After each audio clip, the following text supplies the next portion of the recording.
welcome. Please like my video, and the topic is linear programming problems, that is LPP of class 12th, and we will discuss the method corner point method. So कुछ साथ में terms है, terminologies हैं LPP की, तो वो हम साथ में ही कवर करेंगे. क्वेश्चन इज दैट कि हमें ये एक फंक्शन दिया हुआ है, तो ये सम इक्वालिटीज आर गिवन. तो एक हमें फंक्शन गिवन है और एक हमें साथ में कुछ इनक्वालिटीज गिवन है. तो इस क्वेश्चन को हमें कैसे करना है? We have to obtain the shaded part. So this function is known as objective function. This is called objective function. ठीक है. तो बच्चे क्या करते हैं कि इसको मैक्सिमम फंक्शन मान लेते हैं, मिनिमम फंक्शन मान लेते हैं, but this is actually objective function that gives us the value of maximum and minimum. So what about these inequalities? These are constraints that is given in the question. Constraints. ठीक है. तो ये हमारे constraints हैं. तो अब हमें क्या करना होता है? ऑब्जेक्टिव फंक्शन है, कंस्ट्रेंट्स हैं, तो अब हमें इसको लीनियर प्रॉब्लम को सॉल्व करना है, इसका आंसर निकालना. तो सबसे पहले हम वही करेंगे जो +1 में किया था, जब पिछली एक्सरसाइज में किया था. क्या करना है? इन इनइक्वालिटीज को सॉल्व करना है. याद रहे किसको सॉल्व करना है? कंस्ट्रेंट को सॉल्व करना है, ना कि ऑब्जेक्टिव फंक्शन को सॉल्व करना है. किनको सॉल्व करना है? कंस्ट्रेंट्स को. तो सॉल्व करते हैं उसको. तो स्टेप 1 क्या होता है? स्टेप वन है कि इक्वालिटी होल्ड करवानी है सब में. x + y is less than equal to 50. हमारे पास जो कंस्ट्रेंट है वो हम लिख रहे हैं. 3x + y is less than equal to 90. x is greater than equal to 10. x greater than equal to 0, y greater than equal to 0. तो ये हमारे एक साथ दिया हुआ है ना, कॉमा डाला हुआ है बीच में. सो इसको हम सेपरेटली लिख लेंगे दो जगह. ठीक है. तो इसको क्या करना है? स्टेप 1 में इक्वालिटी होल्ड करवानी, मतलब x + y is equal to 50, 3x + y is equal to 90, x is equal to 10, x is equal to 0, y is equal to 0. ये तो आपको पता ही है. उसके बाद क्या करना है? इसके हमने स्टेप 2 में क्या फाइंड करने होते थे? सोल्यूशन फाइंड करना होता था. ठीक है ना. तो सोल्यूशन सेट निकालना है हमने. ठीक है. सोल्यूशन सेट फाइंड करना है एक्स वाई के लिए. इसका भी फाइंड होगा. ठीक है. एक्स वाई के लिए तो 2 सोल्यूशन फाइंड कर लेने हमने. तो इसमें क्या है? ये तो पहले ही सिंपल वैल्यू गिवन है, x इज इक्वल टू 10. तो इसको सॉल्व करने की जरूरत नहीं है. ऐसे इसको भी जरूरत नहीं है, इसको भी जरूरत नहीं है. तो इन दोनों के हमने क्या कर लेने? सोल्यूशन सेट फाइंड करने. यहाँ पे x की वैल्यू 0 डाली मैंने, तो y की क्या आ जाएगी? 50. तो अगर यहाँ पे y की वैल्यू 0 कर दूंगी तो x की वैल्यू क्या आ जाएगी? 50. इसी तरह अगर यहाँ पे x की वैल्यू 0 करूंगी तो y की वैल्यू आ जाएगी 90. तो यहाँ पे अगर मैंने y की वैल्यू 0 की तो x की वैल्यू क्या आ जाएगी? 30. तो आप कोई और भी मतलब ले सकते हो points. You can consider other points also. तो जरूरी नहीं है आपने 0 ही लेना है, या कुछ और 1 2 3 भी ले सकते हो. ठीक है. आपकी चॉइस पे डिपेंड करता है जी. अच्छा. तो इसके बाद क्या था? स्टेप 3. स्टेप 3 में क्या होनी थी? टेस्टिंग. क्या होना है हमारा? टेस्टिंग करनी है हमने.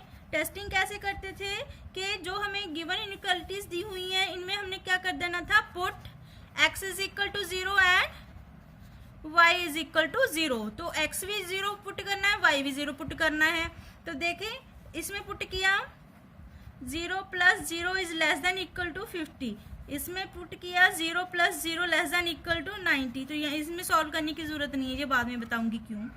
तो यहाँ पे क्या आ जाएगा? 0 is less than equal to 50, और यहाँ भी आ गया 0 लेस देन इक्वल टू 90. तो अब देखना है कि ये कंडीशन ट्रू बनी कि नहीं बनी है. ऑब्वियसली 0 इज लेस देन होता है 50 के लिए, तो ये कंडीशन क्या बन गई?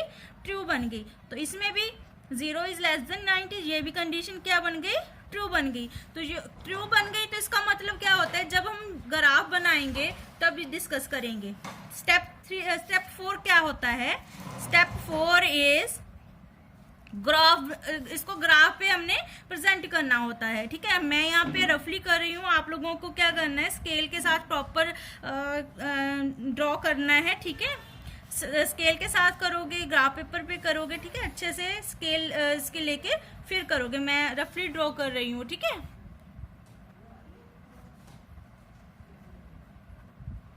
आप लोगों को अच्छे से इसको ड्रॉ करना है। ठीक है, तो मैं सबसे पहले ले रही हूँ ये जो सिंपल सी होती हैं, ये मैं ले रही हूँ x is equal to 0, x is greater than equal to 0। तो मतलब इसका में कौन सी लाइन बनेगी, एक्चुअली x की वैल्यू जो है ग्रेटर देन इक्वल टू 0 आनी है, तो ये होगी। तो मतलब कि ये वाला पोर्शन जो है वो x is greater than equal to 0 वाला है। ठीक है ना, एक्स एक्सिस जो होती है, एक्स की वैल्यू जो होती है वाई के पैरेलल होती है। ठीक है,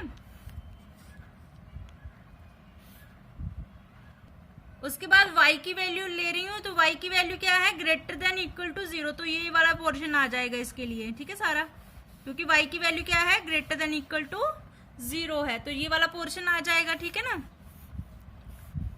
ये वाला।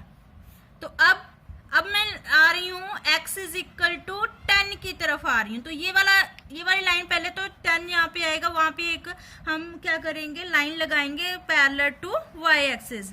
तो ये हमारी कौन सी लाइन आ गई, x is greater than equal to 10 वाली आ गई।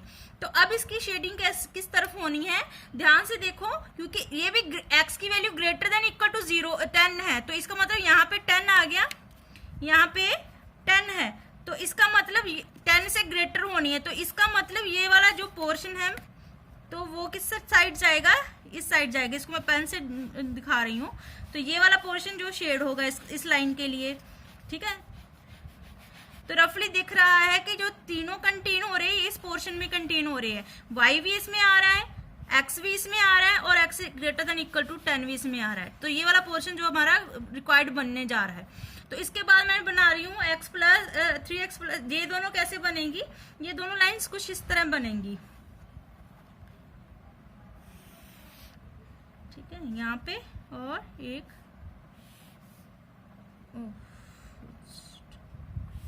कुछ इस तरह बनेगी। तो ये रिक्वायर्ड रीजन जो आएगा वो ये वाला आएगा, ये वाला। क्योंकि इसमें ये वाला क्यों आएगा ये भी बता देती हूँ।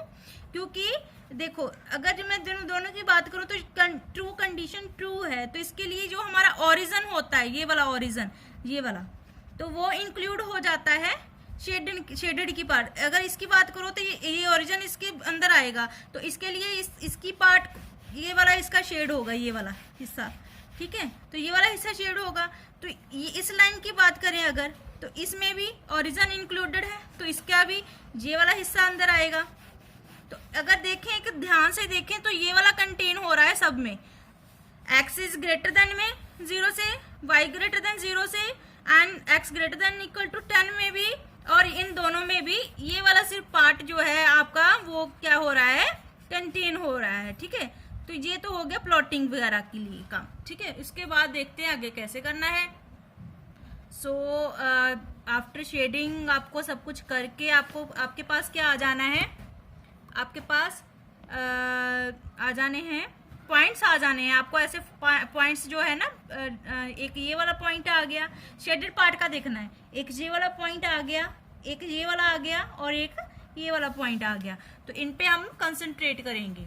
अच्छा, तो अब इसको सॉल्व कैसे करना है, अब क्या करेंगे, इसको सॉल्व करना है। तो अभी हमने क्या करना है, कॉर्नर पॉइंट मेथड यूज करना है। तो उसके लिए हमने क्या करना है, अब ये कॉर्नर पॉइंट मेथड किस पे लगेगा, वही जो हमने छोड़ा था, क्या छोड़ा था, ऑब्जेक्टिव फंक्शन छोड़ा था। तो उस पे हमने ये कॉर्नर पॉइंट मेथड लगाना है। तो हमें वैल्यूज निकालनी है z की, ऑब्जेक्टिव फंक्शन की, किस पे, इन डिफरेंट पॉइंट्स पे। तो लेट्स सी, तो वैल्यूज ऑफ z की वैल्यू क्या आएगी, कॉर्नर पॉइंट पे, corner point and z, value of z। तो देखते हैं क्या आएगा।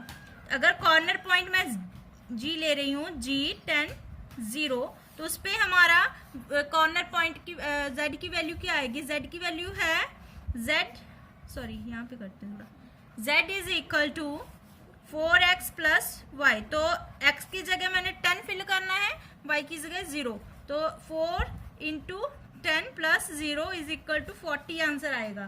तो ये हमारा आगे वैल्यू ऑफ क्या आई 0।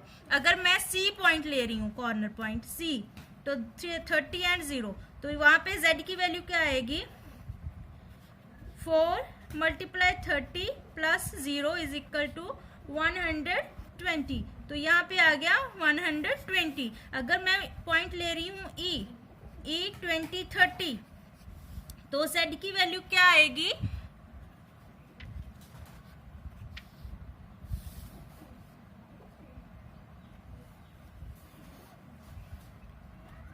तो Z की वैल्यू आएगी 4 मल्टीप्लाई x की वैल्यू 20 प्लस y की वैल्यू 30, तो ये आ जाएगा 110 आएगा, ठीक है।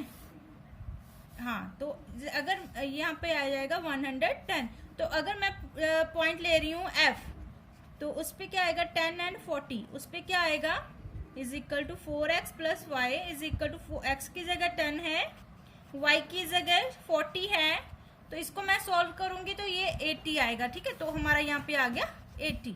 तो अब ध्यान से देखो, ये हमारा एक टेबल प्रिपेयर हो गया, ठीक है ना, ये टेबल हो गया हमारा, जिसपे हमने क्या किया, ऑब्जेक्टिव फंक्शन की हमने वैल्यू निकाल ली अपने कॉर्नर पॉइंट्स पे, ठीक है। कॉर्नर पॉइंट्स पे हमने वैल्यूज निकाल ली, ठीक है। उसके बाद क्या होगा कि अब हमने यहाँ पे चूज करना है हमारी मैक्सिमम वैल्यू कौन सी है, ये रही हमारी maximum value, this is the maximum. तो मिनिमम कौन सी है, this one, this is the minimum value, ठीक है। तो हाँ, अब हमारा क्वेश्चन का आंसर क्या होगा, हेंस तो हेंस क्या होगा कि Z मैक्सिमम है कहाँ पे, Z की वैल्यू मैक्सिमम है 120 एट कहाँ पे, कौन से पॉइंट पे है, कौन से पॉइंट पे है C, दैट इज 30। सिमिलरली आप लिख सकते हो कि Z की वैल्यू मिनिमम है कहाँ पे, कितनी है, मिनिमम है 40 एट किस पे, एट 10 एंड 0 पे।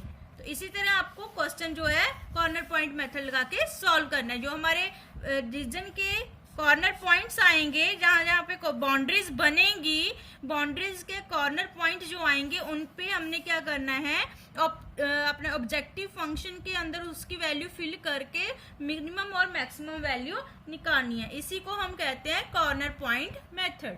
Thank you.